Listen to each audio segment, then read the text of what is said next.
ଜୟ Jagannath YouTube family. କେମିତି ଅଛନ୍ତି ସମସ୍ତେ? ଆଶା କରୁଛି ସମସ୍ତେ ଭଲରେ ଥିବେ। ଆଜି ଆପଣମାନଙ୍କ ପାଇଁ ଗୋଟିଏ କାହାଣୀଟିଏ ନେଇ ଆସିଛି। କାହାଣୀଟିର ନାଁ ହେଉଛି ବୁଢ଼ୀ ଅସୁରୁଣୀ। ତ ଚାଲନ୍ତୁ ଆଉ ଡେରି ନ କରି ଜେଜେଙ୍କ ଠାରୁ କାହାଣୀ ଶୁଣିବା। ଆରେ ଚଗଲା ମାନେ, ଆଜି ଗପ କହିବା ନା ମଜା କଥା ହୋଇଯିବା? କଣ କିଛି କହୁନ ଯେ? କାଶୀ ଯେ ଗପଟି କୁହ ମ, ମଜା କଥା କାଲିକି କହିବ। ତାହେଲେ ଆରମ୍ଭ କରିବା। ପ୍ରତିଦିନ ଗୌଡ଼ ପୁଅ ମଦନା ଗାଈ ଚରାଇବାକୁ ଜଙ୍ଗଲକୁ ନେଇଯାଏ।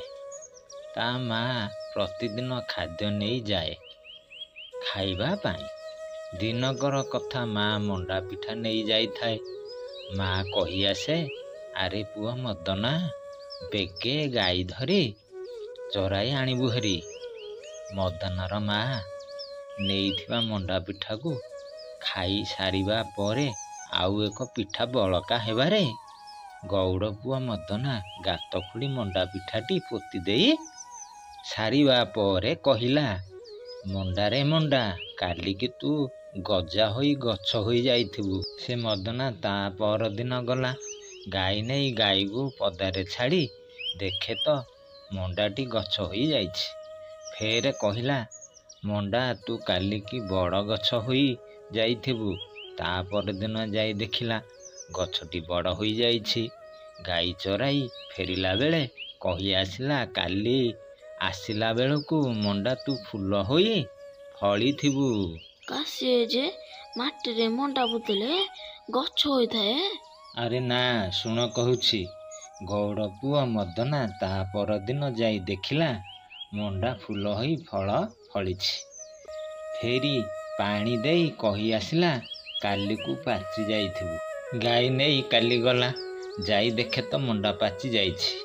ମଦନା ମଣ୍ଡାକୁ ଦେଖି ଖୁସିରେ ଗଛରେ ଚଢ଼ି ବସି ମଣ୍ଡା ତୋଳି ପ୍ରତିଦିନ ଖାଏ। ଦିନକର ଅସୁରୁଣୀ ବୁଢ଼ୀ ତାର ଖାଇବା ନିମନ୍ତେ ଜଙ୍ଗଲ ପ୍ରତିଆଡ଼େ ବୁଲୁଥାଏ। ଦେଖିଲା ଏଠାରେ ଗାଈ କିଏ ଚରାଉଛି। ଏଠାରେ କିଏ ହେଲେ ଥିବ ଭାବି ଲୁଚି ଲୁଚି ଦେଖେ ତ ଗଛ ଉପରେ ଚଢ଼ି ମଣ୍ଡା ଗଛରୁ ମଣ୍ଡା ଖାଉଛି। ଏ ପିଲାକୁ ତ ସେମିତି ନେଇପାରିବି ନାହିଁ। ଉପାୟ ପାଞ୍ଚିଲା, ଏହି ପିଲାକୁ ଯେମିତି ହେଲେ ନେଇଯିବି।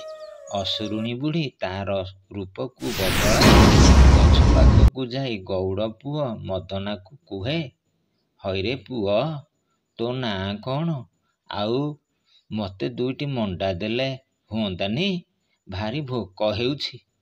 ଏହି କଥା ଶୁଣିବା ପରେ ଗୌଡ଼ ପୁଅ କହିଲା, ସେଇ ତଳେ ପାଚି ପଡ଼ିଛି, ଖାଇ ଦଉନ। ଏ ଗଛରୁ ତୋଳି ମୋର ହାତକୁ ଦୁଇଟି ଦିଏ। ଅସୁରୁଣୀ ବୁଢ଼ୀ ମାଗୁଥାଏ। କାଶୀ ଯେ ଅସୁରୁଣୀ ବୁଢ଼ୀ ଗଛରୁ ତୋଳିକି ଦେଲେ ତ ଖାଇବ, କଣ ପାଇଁ ମାଗୁଥିଲା? ଆରେ ଶୁଣ କହୁଛି। ଏହିପରି ଅସୁରୁଣୀ ମିଛରେ କହେ, ମୋ ବାୟାଟା ପରା, ମୋ ଧନ, ମୋ ବାଆଟା ଦେ, ତୁ ଖାଉଛୁ, ମୁଁ ଖାଇବି, ଦେ। ଅସୁରୁଣୀ ବୁଢ଼ୀର ମାୟାକୁ ଗୌଡ଼ ପୁଅ ମଦନା ନ ବୁଝି ତାର ହାତକୁ ବଢ଼ାଇଲା। ଏଇ ନିଅ କହିଲା ବେଳେ ହାତ ନ ପାଇବାରୁ ତଳେ ପଡ଼ିଗଲା। ଫେରେ କହିଲା, ଏ ପୁଅ, ତଳେ ପଡ଼ିଗଲା, ଆଉ ଗୋଟିଏ ଦିଏ ମୋ ହାତକୁ। ଟିକିଏ ତଳକୁ ଆସି ବଢ଼େଇଲେ ହୁଅନ୍ତାନି? ତଳ ଡାଳକୁ ଆସି ମଦନା ବଢ଼ାଇ ଏଇ ନିଅ କହି ହାତକୁ ଦେଲା ବେଳେ ମଦନର ହାତକୁ ଧରି ଟାଣି ନେଲା। ସେ ବୁଢ଼ୀ ଅସୁରୁଣୀ ବସ୍ତାଟିଏ ନେଇଥାଏ। ଗୌଡ଼ ପୁଅକୁ ବସ୍ତାରେ ଭରି ଚୁଟି ବାନ୍ଧି କହିଲା, ଏଥର ତୁ କୁଆଡ଼େ ଯିବୁ?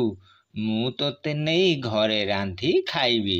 ଗୌଡ଼ ପୁଅ ମଦନାକୁ ଅସୁରୁଣୀ ବୁଢ଼ୀ ମୁଣ୍ଡେଇ କିଛି ବାଟ ଯିବା ପରେ ବୁଢ଼ୀକୁ ଝାଡ଼ା ଲାଗିଲା। ବସ୍ତାଟିକୁ ମୁଣ୍ଡରୁ ଓହ୍ଲାଇ ତଳେ ରଖି ଝାଡ଼ା ଗଲା।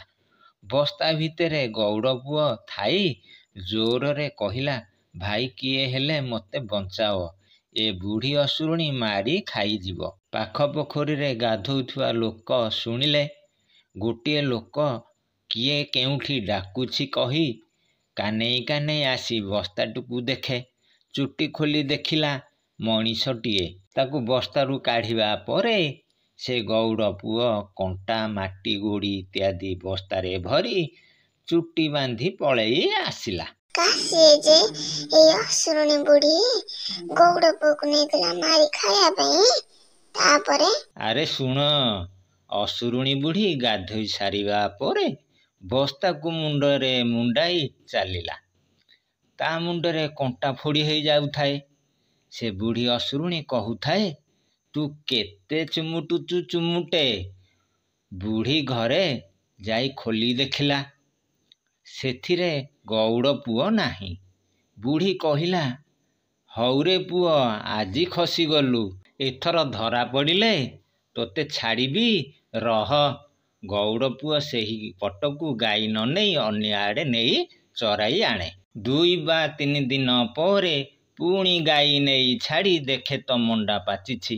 ଗଛରେ ଚଢ଼ି ମଣ୍ଡା ଖାଇବା ସମୟରେ ଅସୁରୁଣୀ ବୁଢ଼ୀ ଯାଇ ମାଗେ, ଏ ପୁଅ, ଗୋଟିଏ ମଣ୍ଡାଟିଏ ଦେଲୁ। ଗଉଡ଼ ପୁଅଟି କହିଲା, ତୁ ପରା ମୋତେ କାଲି ନେଇଯାଇଥିଲୁ, ଆଜି ତୋତେ ଆଉ ଦେବି ଯେ ଖାଇବୁ। ବୁଢ଼ୀ କହିଲା, ନାଇଁ ମୋ ପୁଅ, ମୁଁ ନୁହେଁ ଆଉ କିଏ ନେଇଥିବ ନା। ମୁଁ କ'ଣ କାଲି ଆସିଥିଲି ଯେ ନେବି। ହଉରେ ପୁଅ, ମଣ୍ଡାଟିଏ ଦିଏ। କାଶିଏ ଯେ ଏ ଅସୁରୁଣୀ ବୁଢ଼ୀ ଆଜି ଆସିଛି ନେବା ପାଇଁ। ମିଛରେ କହୁଛି ମୁଁ କ'ଣ ତତେ ନେଇଥିଲି କି? ତାପରେ ପୁଣି କ'ଣ ହେଲା? ଆରେ ଶୁଣ, ଗଉଡ଼ ପୁଅ ମଦନା ଅସୁରୁଣୀ ବୁଢ଼ୀକୁ ମଣ୍ଡା ତୋଳି ବଢ଼ାଇଲା ବେଳକୁ ଏକାଥରକେ ମଦନାର ହାତକୁ ଧରି ଟାଣି ବସ୍ତାରେ ରଖି ଚୁଟି ବାନ୍ଧି ବାଟରେ କେଉଁଠାରେ ନ ରଖି ଏକାଥରକେ ତାର ଘରକୁ ନେଇ ଗଲା। ବୁଢ଼ୀ ଅସୁରୁଣୀ ଗୋଟିଏ ନାତୁଣୀ ଥାଏ। ତାକୁ କହିଲା, ନାତୁଣୀ ଲୋ, ଏ ବସ୍ତାରେ ଅଛି, ତୁ ଏହାକୁ କାଟି ଓଳାଓଳି କରି ରାନ୍ଧି ରଖିଥା, ମୁଁ ଗାଧୋଇ ସାରି ଆସିଲେ ଖାଇବା। କହି ଚାଲିଗଲା। ନାତୁଣୀ ବସ୍ତାଟିକୁ ଖୋଲି ଦେଖେ ତ ଏକ ସୁନ୍ଦର ଗଉଡ଼ ପୁଅଟିଏ। ତାକୁ ଦେଖି ନାତୁଣୀ ପଚାରିଲା, ତୁମର ଏତେ ଚୁଟି ମୁଣ୍ଡରେ କେମିତି ହେଲା? ଗଉଡ଼ ପୁଅ ମଦନା ଭାବିଲା ଓ ଗୋଟିଏ ଉପାୟ ପାଞ୍ଚି କହିଲା, ତୁମର ଏଭଳି ଦରକାର କି? ନାତୁଣୀ କହିଲା, ହଁ। ଗଉଡ଼ ପୁଅଟି କହିଲା, ତୁମର ଆଈକୁ ଏ କଥା କହିବ ନାହିଁ। ଦୁହେଁ ଏପରି ମିଶିଗଲେ ଯେ ନାତୁଣୀ ଗଉଡ଼ ପୁଅକୁ ସବୁ କଥା କହିଦେଲା। ସବୁ ଘର ଦେଖାଇଦେଲା, ଆଉ ଏକ ଘର ଦେଖାଇଲା ନାହିଁ। କାରଣ ଏହି ଘରେ ଏକ ସିନ୍ଦୁକ ଅଛି, ସେଇ ଭିତରେ ଗୋଟିଏ ଡବା ଅଛି, ସେହି ଡବା ଭିତରେ ଫରୁଆ, ତା ଭିତରେ ମୋର ଆଈର ଜୀବନ ମୁଣି ଅଛି। ତାକୁ କେହି ଚିପିଦେଲେ ଯେଉଁଠି ସେଇଠି ମୋ ଆଈ ମରିଯିବ। ଏ କଥାକୁ ଗଉଡ଼ ପୁଅ ମଦନା ଶୁଣି, ହଉ ତେବେ, ତୁମ ମୁଣ୍ଡର ଚୁଟି ଦରକାର ପରା, ଏବେ ସଙ୍ଗେ ସଙ୍ଗେ କରିଦେବି, ତୁମର ଆଈ ଆସିବା ପୂର୍ବରୁ। କାଠି ଦେଦେ, ଏ ଗଉଡ଼ ପୁଅ କ'ଣ ମେସିନ୍ ରଖିଛି, ସବୁ ସଫା କରିଦେବ। ଆରେ ଶୁଣ କହୁଛି। ଗଉଡ଼ ପୁଅ ଅସୁରୁଣୀ ନାତୁଣୀକୁ କହିଲା, ତୁମର ଢିଙ୍କି ଅଛି, ସେହି ଜାଗାକୁ ଚାଲ। ମୋ ମା ଏହିଭଳି ମୋ ପାଇଁ କରିଦେଲା ଯେ ଏମିତି ମୋର ଚୁଟି ଦେଖୁନା କେତେ ଲମ୍ବା ଲମ୍ବା। ଏହା ଶୁଣି ଅସୁରୁଣୀ ନାତୁଣୀ କହିଲା, ଆଈ ନ ଆସିବା ପୂର୍ବରୁ କରିଦିଅ। ମଦନା ନାତୁଣୀକି କହିଲା, ତୁମେ ଢିଙ୍କି ଗାତରେ ମୁଣ୍ଡ ରଖ, ମୁଁ ଖୁସେଇ ଖୁସେଇ ଲମ୍ବା କରିଦେବି। ନାତୁଣୀ ଢିଙ୍କି ଗାତରେ ମୁଣ୍ଡ ରଖିଲା। ମଦନା ଆସ୍ତେ ଆସ୍ତେ ଖୁସେଇ ଖୁସେଇ ଏକାଥରକେ ଗୋଟେ ପାହାର ଦେଲା ଯେ ନାତୁଣୀର ମୁଣ୍ଡଟି ଛେତେରା ହୋଇଗଲା। ବୁଢ଼ୀ ଅସୁରୁଣୀ ଗାଧୋଇ ଆସିଲା। ଏପଟରେ ଗଉଡ଼ ପୁଅ ନାତୁଣୀ ରୂପ ଧାରଣ କରିଛି। କହିଲା, ଆଈ ବାଢ଼ିବି, ଆଉ ପଚାରୁଛୁ କ'ଣ? ଭୋକ ହେଲାଣି, ବାଢ଼ ଖାଇବା। ଗଉଡ଼ ପୁଅ ବାଢ଼ି ଆଣି ଦେଲା। ଅସୁରୁଣୀ ଖାଇବା ଆରମ୍ଭ କରିବା ବେଳେ ବିରାଡ଼ିଟିଏ କହୁଥାଏ, ନାତୁଣୀ ମାଂସ ଆଈ ଖାଉଛି। ଆଈ ବୁଢ଼ୀ କହୁଥାଏ, କ'ଣ ନାତୁଣୀ କହୁଛି ଏ ବିରାଡ଼ି? ନାତୁଣୀ କହିଲା, ଆଈ ତୁ ଖାଇଦିଅ ମ, ମୁଁ ବାଡ଼େଇ ଦେଉଛି। ଏହିଭଳି 3 ଥର କହିବାରେ ଗଉଡ଼ ପୁଅ ବିରାଡ଼ିକୁ ବାଡ଼େଇ ଛାଡ଼ିଦେଲା। ଆଈ ବୁଢ଼ୀ ଖାଇସାରିବା ପରେ ନାତୁଣୀକି କହିଲା, ତୁ ଖାଇଦେ।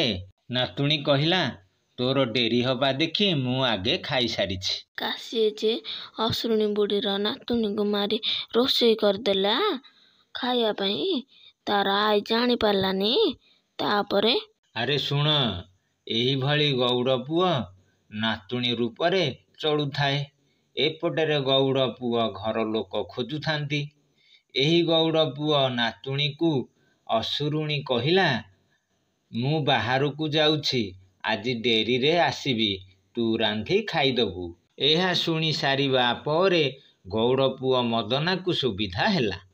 ସେହି ଘରକୁ ମଦନା ଯାଇ ଚାବି ଖୋଲି ସିନ୍ଦୁକରୁ ଡବା ଆଣି ଫରୁଆ ଖୋଲି ଅସୁରୁଣୀର ଜୀବନ ମୁଣିକୁ ଚିପିଲା। ମାତ୍ରେ ବୁଢ଼ୀ ଯେଉଁଠାରେ ଥିଲା ଦୌଡ଼ି ଆସି କହିଲା, ଆରେ ତୁ ଏ କ'ଣ କରୁଛୁ? ମୋର ଜୀବନ ଚାଲିଯିବ। ମଦନା ସଙ୍ଗେ ସଙ୍ଗେ ଅସୁରୁଣୀର ଜୀବନ ମୁଣିକୁ ଚିପିଦେଲା। ଏକାଥରକେ ବୁଢ଼ୀ ଅସୁରୁଣୀ ଛଟପଟ ହୋଇ ମରିଗଲା। ଦର୍ଶକ ବନ୍ଧୁ, କାହାଣୀଟି ଭଲ ଲାଗିଥିଲେ ଚ୍ୟାନେଲକୁ ଲାଇକ୍ କରିବେ, ସେୟାର କରିବେ, ସବସ୍କ୍ରାଇବ୍ କରିବେ।